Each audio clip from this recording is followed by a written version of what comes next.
Hola, ¿cómo están? Sean bienvenidos y bienvenidas a este espacio de reflexión y memoria.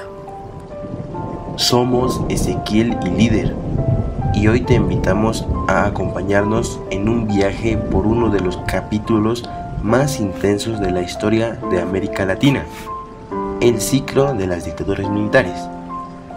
Vamos a hablar de represión, resistencia, luchas sociales, esperanza y sobre todo de la importancia de no olvidar. Así que ponte cómodo, atenta o atento, porque esto no es solo historia. Es una historia que sigue viva y que aún tiene mucho que enseñarnos. Bienvenidos al podcast Memoria y Lucha. Bueno, como primer punto tendríamos impacto de la Guerra Fría en América Latina.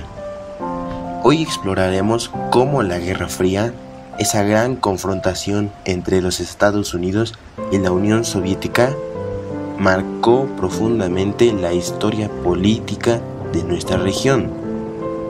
¿De qué manera la rivalidad global entre el capitalismo y el comunismo influyó en la política, las dictaduras y los conflictos internos de América Latina?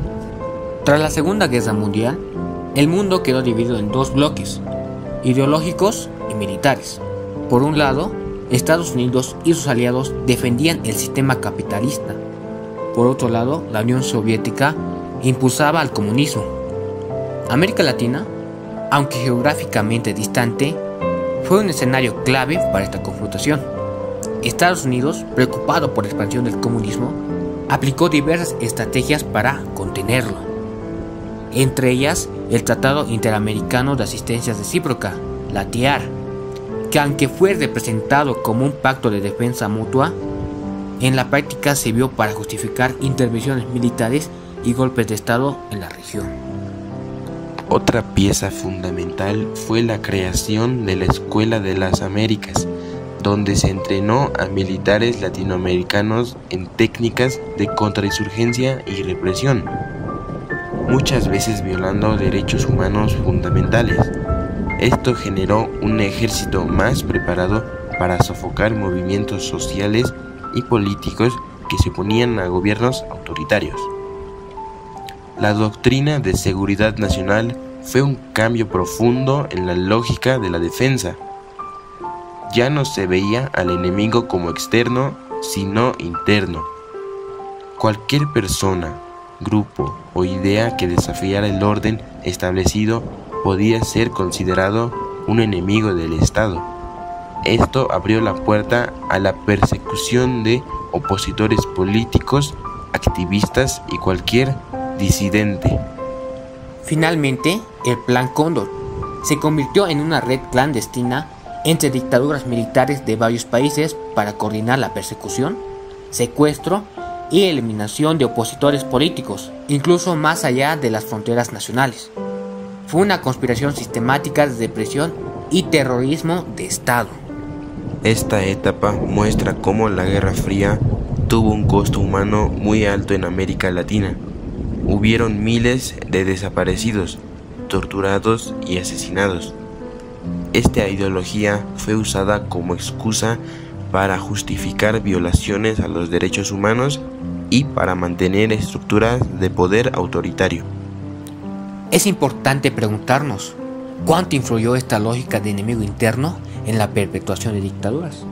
¿Qué consecuencias dejó esta época para las democracias latinoamericanas actuales? ¿Cómo podemos evitar que los conflictos ideológicos se traduzcan en represión y violencia? En resumen, la Guerra Fría configuró un escenario donde la lucha por la democracia y los derechos humanos se volvió un desafío monumental en América Latina. Como segundo punto, agudización de las tensiones políticas y la generación de guerrillas en América Latina. Ahora hablaremos cómo la Guerra Fría y la represión política en la región impulsaron la formación de movimientos guerrilleros. ¿Por qué surgieron estas guerrillas? ¿Qué buscaban y qué impacto tuvieron? La Revolución Cubana de 1959 fue un punto de inflexión.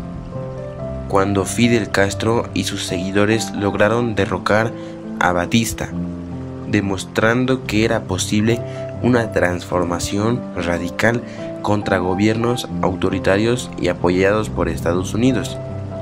Esto inspiró a jóvenes, campesinos y obreros de varios países que enfrentaban la pobreza, la exclusión y la represión.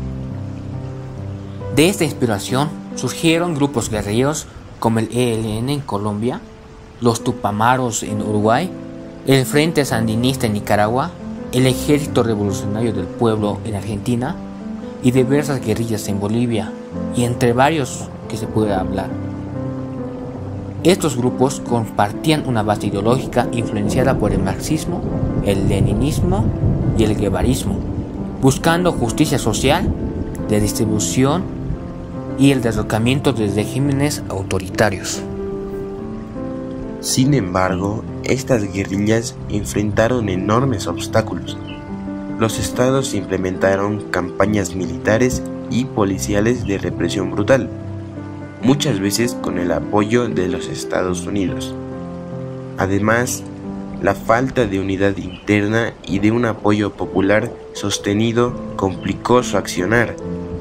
La fragmentación política, las diferencias ideológicas y la guerra sucia limitaron su capacidad de éxito. A pesar de sus fracasos en muchos casos, las guerrillas dejaron un legado profundo. Motivaron debates sobre justicia social, derechos humanos y marcaron un antes y un después en la historia de la política de América Latina. Es importante reflexionar qué factores sociales y políticos hicieron que la lucha armada pareciera la única salida para muchos jóvenes y campesinos. ¿Hasta qué punto la represión estatal fue responsable de radicalizar estos movimientos? ¿Qué lecciones nos dejan estas experiencias para entender los conflictos sociales y la búsqueda de justicia hoy? En resumen, las guerrillas latinoamericanas surgieron en un contexto complejo de desigualdad y represión, moldeado por la Guerra Fría y las dictaduras. Como tercer punto, los primeros pasos de las dictaduras militares en América Latina. Vamos a analizar cómo se instauraron los primeros gobiernos militares y cuáles fueron sus características iniciales. ¿Por qué estos regímenes comenzaron a tomar el control y qué impacto tuvieron en la región? Uno de los primeros en instalar un régimen militar fue Alfredo Stroessner en Paraguay, quien gobernó desde 1954 hasta 1989, convirtiéndose en uno de los dictadores más longevos del continente. Su gobierno se caracterizó por una fuerte represión política, censura y violaciones sistemáticas a los derechos humanos. Además, Stroessner participó activamente en el Plan Cóndor, colaborando con otras dictaduras para eliminar opositores. En Bolivia, René Barrientos llegó al poder con un golpe militar y contó con el apoyo explícito de Estados Unidos. Fue entrenado en la Escuela de las Américas, una institución que capacitaba a militares latinoamericanos en tácticas de contrainsurgencia.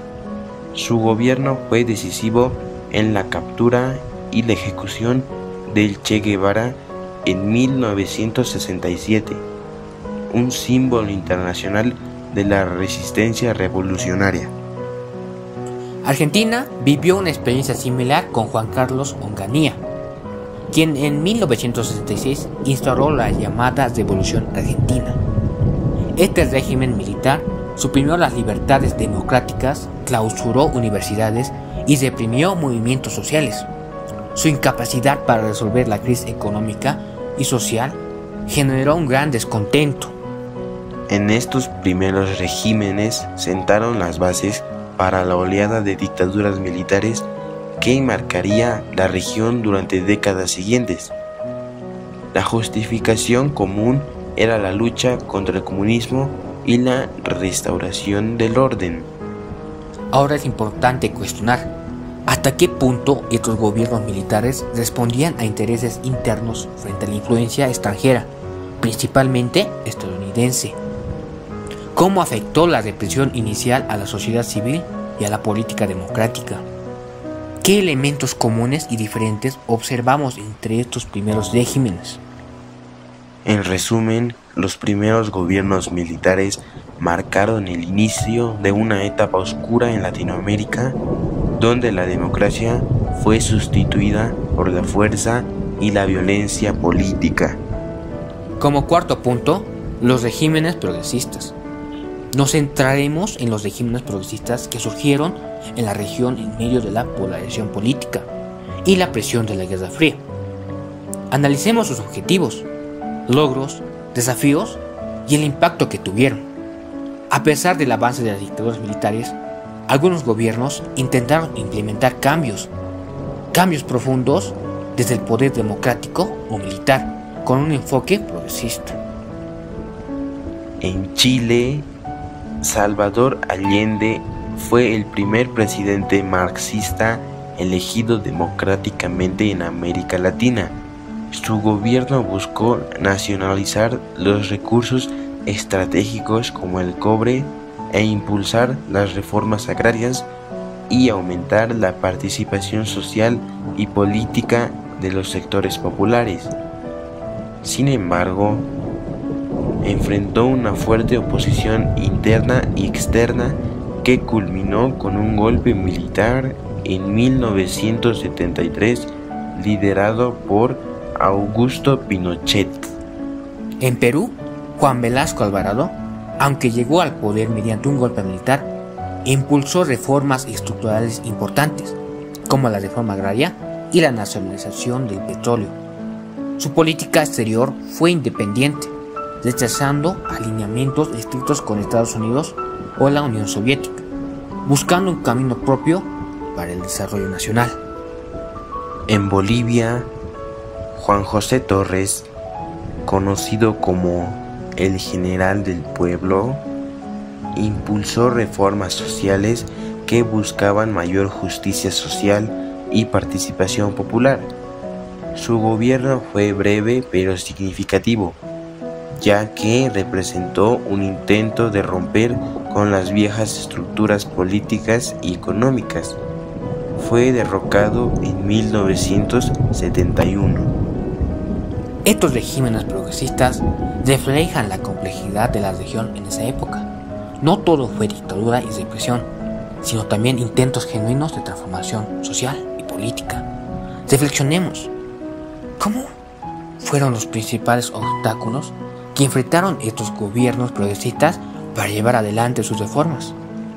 ¿Cómo influyó la presión externa, especialmente de Estados Unidos, en la caída o limitación de otros gobiernos? ¿Qué legado dejaron estos regímenes para las luchas sociales y políticas posteriores en América Latina? En resumen, los regímenes progresistas marcaron un contraste importante frente a las dictaduras, mostrando que la búsqueda de justicia social y democracia era posible, aunque con grandes dificultades. Como quinto punto, tenemos la segunda etapa de las dictaduras militares. Analizaremos la intensificación y la consolidación de los regímenes militares autoritarios durante las décadas de 1970 y 1980. Veremos cómo estas dictaduras profundizaron la represión y cómo impactaron en la sociedad y economía de sus países. Durante los años 70, la región vivió una oleada de dictaduras militares que se caracterizaron por una represión sistemática y brutal. En Bolivia, Hugo Banzer gobernó de 1971 a 1978, con un régimen autoritario que implementó censura, persecución política y control social. Aunque hubo un breve crecimiento económico, la pobreza y la desigualdad continuaron. En Chile, Augusto Pinochet lideró el golpe que derrocó a Salvador Allende en 1973. Su gobierno se caracterizó por la desaparición forzada de miles de opositores, torturas y ejecuciones. además de aplicar políticas económicas neoliberales que transformaron la estructura económica chilena. Argentina vivió una de las dictaduras más sangrientas bajo Jorge Rafael Videla, llamado Proceso de Reorganización Nacional. La desaparición de alrededor de 30.000 personas, centros clandestinos de detención y la guerra sucia marcaron su gobierno. La derrota en la Guerra de las Malvinas en 1982 fue un punto decisivo para la caída del régimen. En Uruguay, Juan María Bordaberry cesó el parlamento y gobernó con la colaboración de las fuerzas militares, reprimiendo duramente a la oposición y participando activamente en el Plan Cóndor. En Brasil, Ernesto Geisel continuó la dictadura iniciada en 1964, con una represión persistente, aunque con ciertos intentos de apertura política, que no alcanzaron a revertir la violación de derechos humanos. Estas dictaduras consolidaron redes de cooperación regional para perseguir y eliminar opositores políticos, especialmente a través del Plan Cóndor. Es importante preguntarnos cómo afectaron las políticas represivas a la sociedad civil y a las instituciones democráticas. ¿Qué papel jugó la cooperación entre dictaduras en la profundización de la represión?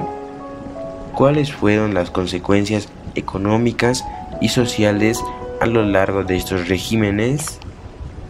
En resumen, la segunda etapa de dictaduras militares fue un periodo marcado por la violencia sistemática, la violación de derechos humanos y la transformación económica bajo modelos autoritarios. Como sexto punto, lucha pacífica por la democracia en Bolivia, 1977 a 1978. Nos centraremos en la lucha pacífica por la democracia en Bolivia durante los años 1977 y 1978. Un ejemplo de resistencia civil en tiempos de represión. En un contexto marcado por la dictadura de Hugo Banzer, Bolivia vivió momentos difíciles de censura, violencia y miedo. Sin embargo, en 1977, un grupo de 4 mujeres mineras, en las cuales estarían Aurora Villarroel, Nelly Colque, Luzmila Rojas y Angélica Romero, iniciaron una huelga de hambre que despertó la atención nacional. Estas mujeres, desde la base popular, exigían la libertad, la justicia y el retorno a la democracia. Su acto valiente inspiró a otros sectores sociales a movilizarse, incluyendo a líderes como Luis Espinal, que era sacerdote jesuita y defensor de los derechos humanos, y a Domitila Barrios, que era reconocida activista por los derechos de los mineros y las mujeres. El movimiento pacífico logró presionar al régimen de Banzer, quien finalmente tuvo que ceder ante las demandas y convocar a elecciones. Aunque el camino hacia la democracia aún sería complicado, esta etapa mostró que la resistencia civil podía abrir grietas en la dictadura. Al analizar esta etapa, podemos preguntarnos por qué fue importante la huelga de hambre liderada por mujeres en un contexto dominado por la violencia militar. ¿Cómo influyó la participación de líderes sociales y religiosos en la legitimación y expansión del movimiento democrático? ¿Qué enseñanza nos deja esta resistencia pacífica para los movimientos sociales actuales? En resumen, la lucha pacífica de 1977 a 1978 en Bolivia fue un hito en la resistencia contra las dictaduras militares, demostrando que la movilización popular y la protesta no violenta pueden lograr cambios importantes. Como séptimo punto tenemos la resistencia de las dictaduras militares en Bolivia y el gobierno transitorio de Lidia Gayler. de 1978 a 1980. Exploraremos la resistencia contra las dictaduras militares en Bolivia durante 1978 a 1980 y el importante papel del gobierno transitorio de Lydia Gayler. Después del fraude electoral de 1978, Juan Pereda dio un golpe de Estado que marcó una etapa de inestabilidad y crisis política. Su gobierno fue breve y fue sucedido por una serie de presidentes interinos y nuevos golpes militares, que profundizaron la incertidumbre. En 1979, el golpe de Alberto Natush Bush desencadenó la masacre de Todos los Santos, donde se reprimió violentamente a opositores y manifestantes. Esta masacre provocó un gran rechazo popular y movilizaciones masivas de huelgas y protestas que demostraron la fuerza de la resistencia civil. En medio de este panorama, Lydia Gayler Tejada asumió como presidenta interina en 1979, siendo la primera mujer en ocupar la presidencia de Bolivia. Su gobierno tuvo como principal objetivo la organización de elecciones democráticas y la estabilización política, aunque enfrentó muchos desafíos por la persistencia de los militares en el poder. Este periodo evidenció el desgaste del modelo dictatorial y la capacidad de la sociedad civil para exigir un cambio político, a pesar de la represión.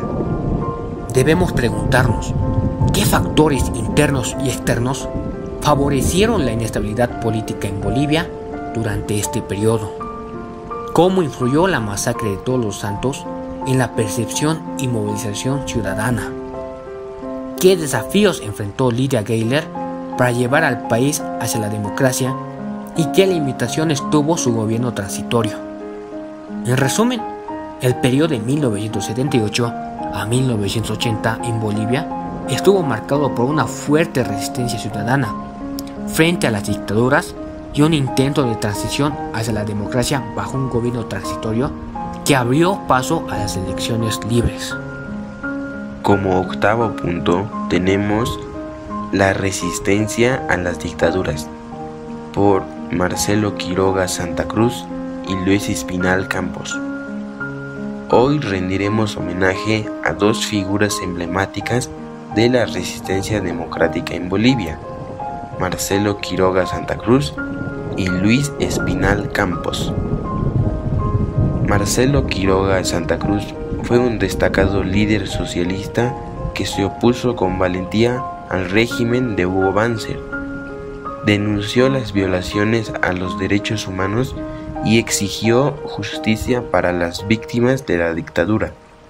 Su compromiso con la democracia y los derechos sociales lo llevó a convertirse en un símbolo de lucha contra la opresión.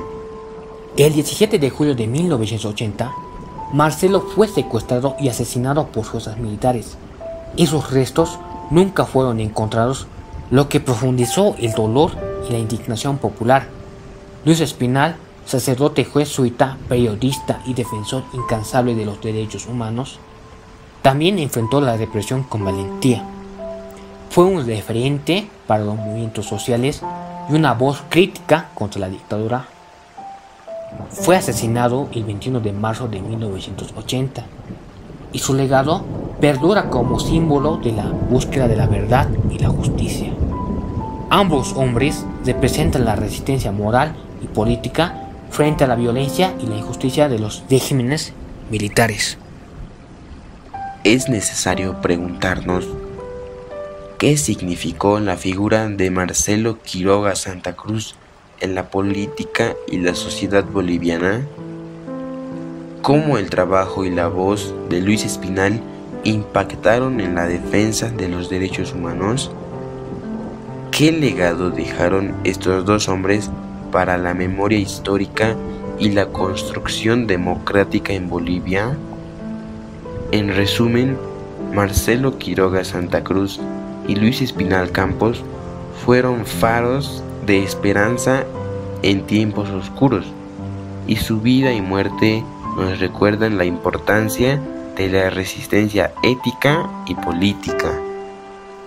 Como noveno punto, la narcodictadura de Luis García Meza, 1980 a 1981. Abordaremos uno de los periodos más oscuros en la historia de Bolivia, la dictadura de Luis García Meza, conocida como la narcodictadura. En 1980, Hernán Siles Suazo ganó las elecciones democráticas en Bolivia, pero nunca pudo asumir el poder. El 17 de julio de ese mismo año, un golpe militar encabezado por Luis García Meza derrocó al gobierno legítimo e instauró un régimen violento y corrupto. El gobierno de García Meza estuvo marcado por la brutal represión, torturas, desapariciones y asesinatos. Esta dictadura estuvo estrechamente vinculada al narcotráfico y al crimen organizado, con la participación de su primo Luis Arce Gómez en el aparato represivo y criminal. Uno de los episodios más trágicos fue la masacre de la calle Harrington, donde fueron asesinados varios opositores políticos y activistas sociales. La frase de Luis Arce Gómez fue: "Todos tienen que andar con su testamento bajo el brazo". Esto reflejaba el clima de terror impuesto por el régimen. En 1981, debido a la presión interna y externa, además de la sublevación militar, la dictadura cayó y Bolivia inició su camino de retorno a la democracia. Les invito a analizar cómo afectó la vinculación entre el régimen de García Meza y el narcotráfico la estabilidad política y social de Bolivia. ¿Qué papel jugaron las fuerzas militares y los grupos paramilitares en la represión y el mantenimiento del poder? ¿Cuáles fueron las consecuencias de la narcodictadura para la memoria histórica y la justicia en Bolivia? En resumen, la dictadura de Luis García Meza representa uno de los capítulos más trágicos y oscuros de Bolivia. Fue una etapa de represión, corrupción y terror. Su caída marcó el inicio del retorno democrático, pero las heridas aún perduran. En conclusión, el ciclo de las dictaduras militares en América Latina fue un periodo marcado por la lucha entre fuerzas que buscaban mantener el poder a toda costa y los pueblos que anhelaban justicia, libertad y la democracia. La Guerra Fría convirtió a nuestra región en un escenario de confrontación ideológica donde la represión, la desaparición y la violencia fueron moneda corriente. Sin embargo, también fue un tiempo de resistencia, coraje y esperanza, donde mujeres, hombres, líderes y movimientos sociales enfrentaron la oscuridad con valentía, dejando un legado que nos invita a no olvidar para no repetir. Hoy, recordar esta historia es un acto de memoria y compromiso para fortalecer la democracia y proteger los derechos humanos en América Latina, porque conocer nuestro pasado es la base para construir un futuro más justo y libre. Hoy recorrimos una parte profunda y dolorosa de nuestra historia. Hablamos de dictaduras, represión, luchas armadas y resistencia civil. Pero también hablamos de esperanza, de coraje y de personas que, incluso en los momentos más oscuros, creyeron en un futuro diferente. Porque recordar no es quedarse en el pasado, es aprender, es honrar, es comprometernos con el presente. Y si algo nos deja esta historia, es que la democracia nunca está garantizada. Se construye cada día con memoria, participación y justicia. Gracias por acompañarnos en este recorrido. Esperemos que este podcast haya sembrado preguntas, reflexión y sobre todo conciencia. Esto fue Memoria y Lucha. Hasta la próxima.